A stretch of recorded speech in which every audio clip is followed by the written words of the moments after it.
What's up, friends and athletes? Okay, guys, come drive with me to the gym. And on the way to the gym, let's have a talk. So one of the things I was thinking about was, I was like, I don't think I've talked about how I became a coach or a physical therapist, like what inspired me. Check out this turnabout, by the way. Pass that on my driver's ed. No big deal.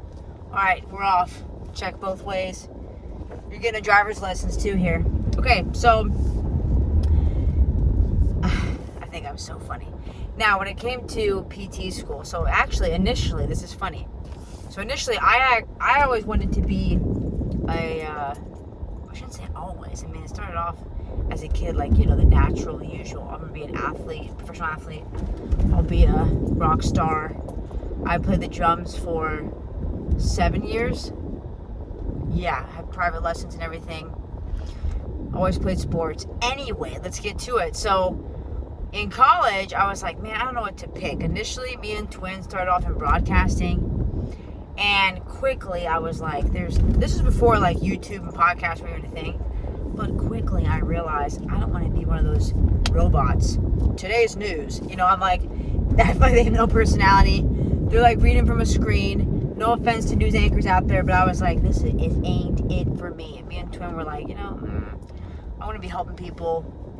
And now we can have our own podcast, basically just doing this, YouTube or whatever platform. So anyway, so in school I was like, okay, so I did the broadcasting for the first semester. Then I jumped over to business. I think the funniest thing that I can remember when I went over to the business college was this lady was like, so why do you want to be in business? And I literally told her, I was like, well, basically I don't have an idea yet, but I want to make a lot of money and be my own boss and do my own thing. I don't want to work for somebody else. And she just kind of laughed at me, and I was like, that's interesting.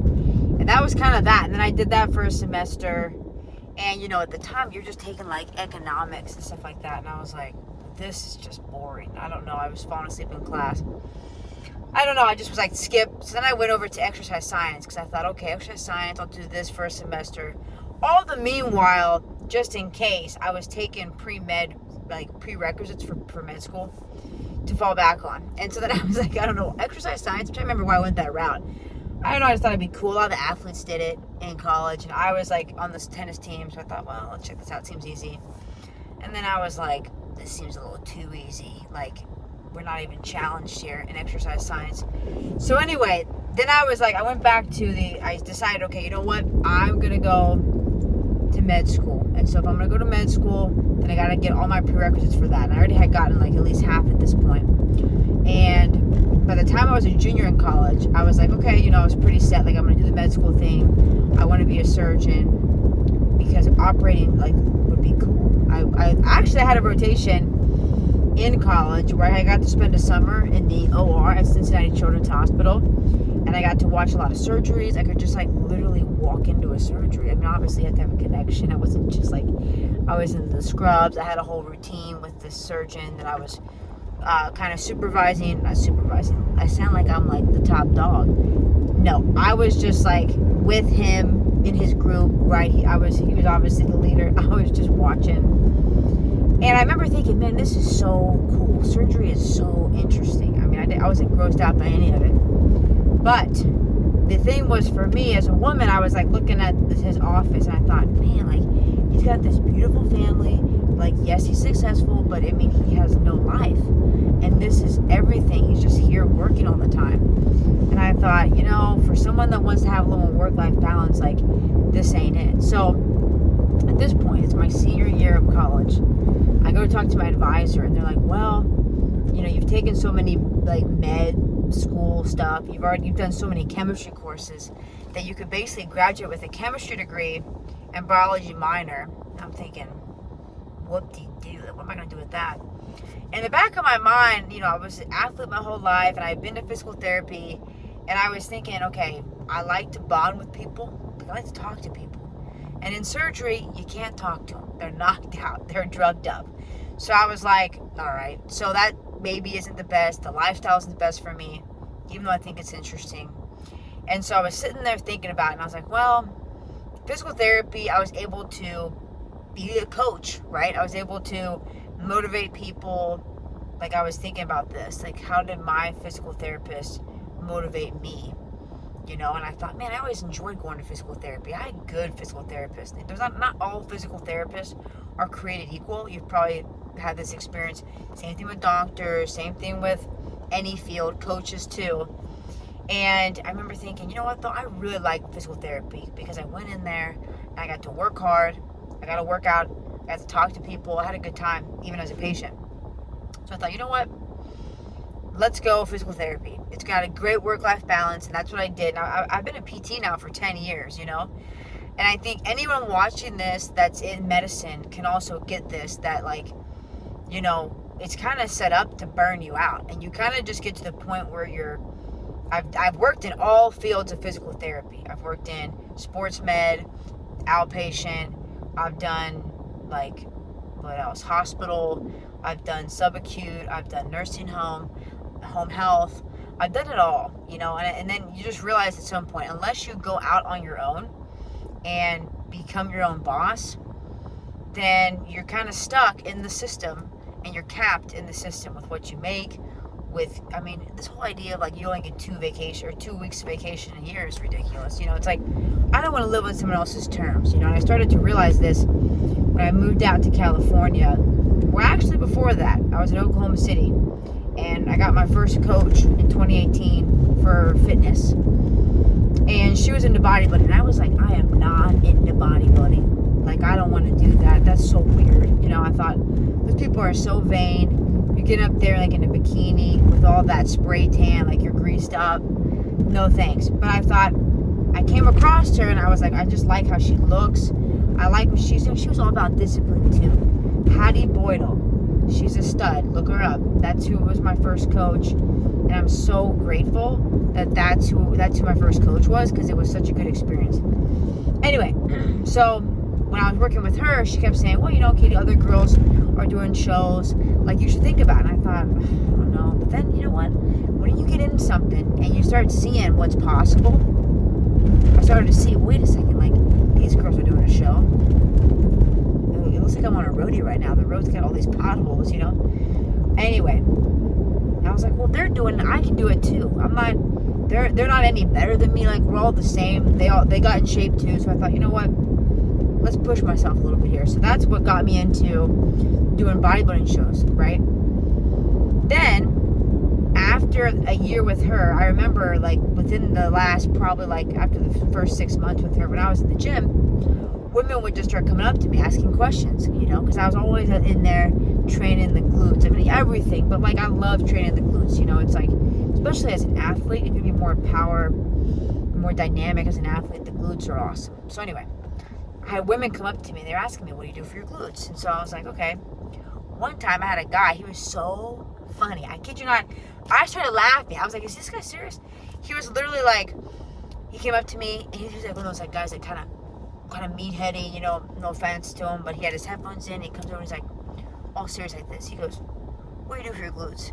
And I started laughing. I thought he's probably just, like, joking around. And he, like, takes the headphone, like, real serious, shifts it and goes, no, I'm serious. Like, I want to know exercises, reps, and sets. I was like, this guy's getting after it. So then I gave him, like, my gist of, like, well, here's kind of what I do. He's like, thanks. Cool, I'm going to give it a try. I was like, that's awesome. I've never had a guy come up to me that before, ask about glute training. That's when you know you must be doing something right, if guys are, like, they're serious about their glutes. Anyway, so then I was like, okay, interesting. More women kept coming over to me. My friend Lee, shout out to Lee from Oklahoma City, she was like, you know, Katie, you keep just giving away workouts. I don't have a car accident here, but I'm going away. You keep giving workouts away and helping people for free. Why don't you start your own business, right? And that's when Project Peach was born, because she came up with the name, talking about glutes, and I was like, it's kind of cute, Project Peach. Anyway, that basically started the business, and then from there, I've been training women online ever since. So that was 2019 till now, which is, we're in 2026. Yeah, so again, like, the whole fitness and PT thing, about 10 years experience, and, you know, I'm just so glad that I've gone out on a path to work for myself. The thing is, like, nothing I think worth having is ever easy, right? Like, you're kidding yourself if you think life is going to be easy, first of all. second of all, you got to put hard work in. You're not just going to all of a sudden be like, yep, I came into all of this money and all of this success easy. And I remember recently, actually, one of my clients, I thought, this is so great, because I was kind of like telling her, hey, I'm feeling kind of exhausted. Like, I feel like I'm definitely making progress with my business and where I want to be.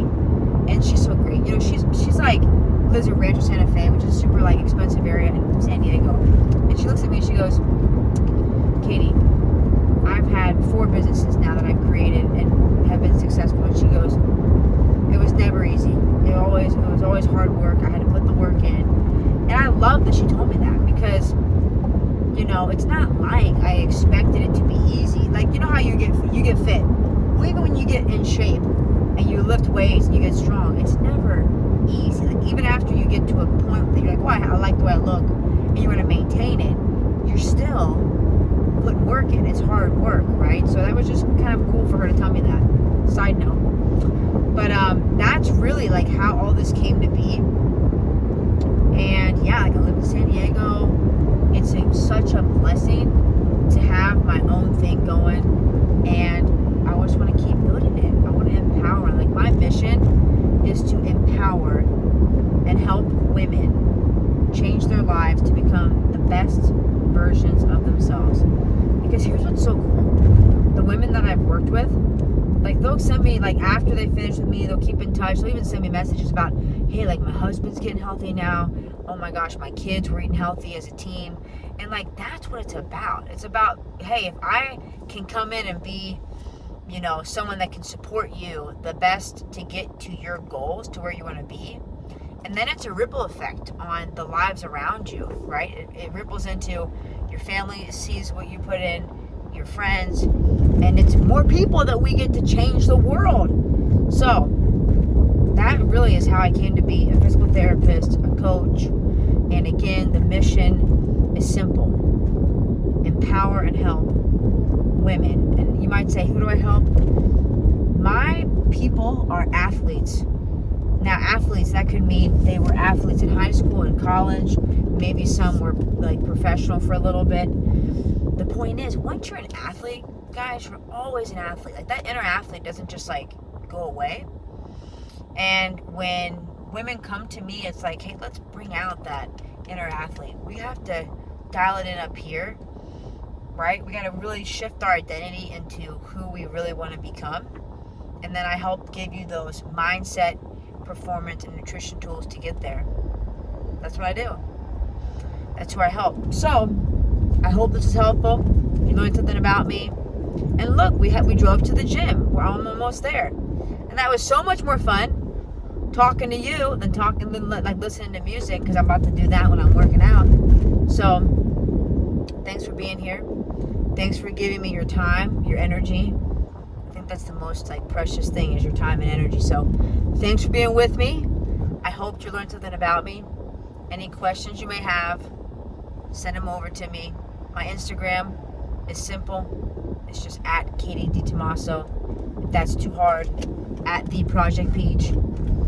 Send me a message. Let's connect. I want to know about you, about your life. Anyway, I hope this was helpful. And let's go making a great day. And as always, play for your potential. You got this.